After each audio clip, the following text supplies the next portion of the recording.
aquariums, and water gardens, exotic tranquility.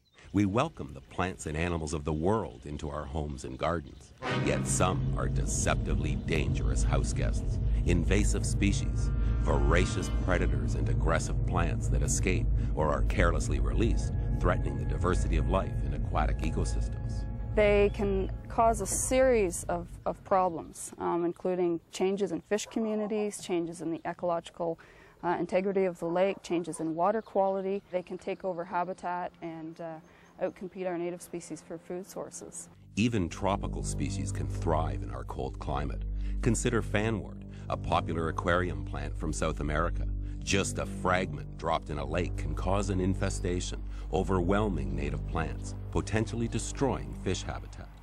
Or dreaded snakeheads, once prized pets, but now illegal to possess predatory invaders.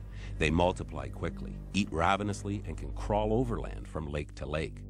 Even goldfish destroy native habitat if released.